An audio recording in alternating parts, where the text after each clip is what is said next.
Why does God say, thou shalt not commit adultery? Because they were doing it already. So what laws are for, they are not to accommodate vices or to dignify them or to sanctify them or even to affirm them. Laws are supposed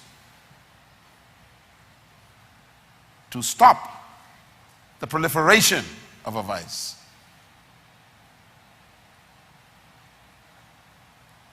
In Colorado this past week, the people voted for the legalization of marijuana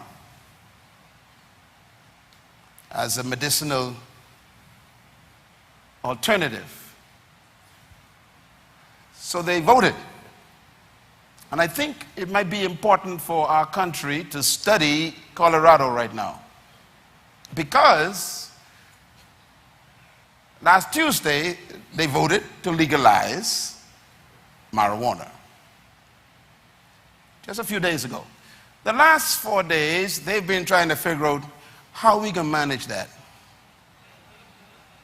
How are we going to police that? How we are going to regulate it? In other words, they made a decision before studying the consequences.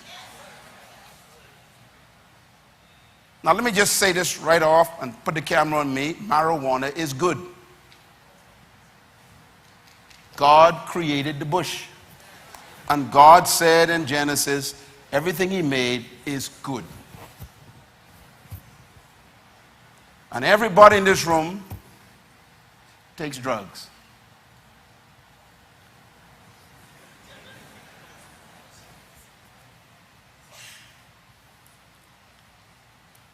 But there's such a thing as abnormal use. The word is abuse.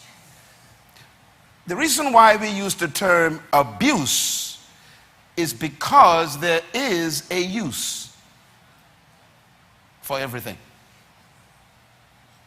including games. So now the governor of Colorado, who voted against it, he said day before yesterday, the people want it, now we got to figure out how to do this. And they are nervous. So I want to make this clear. My first statement, I want you to remember, laws are not created to accommodate a vice. They are created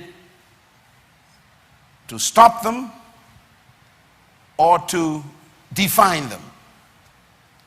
Whether they are right or wrong, good or bad, healthy or destructive. A law brings definition. Number two, consequences are more important than decisions.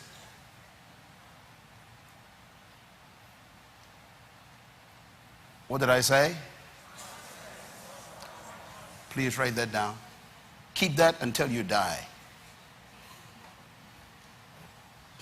Don't ever make a decision more important than a consequence. Because decisions give birth to consequences.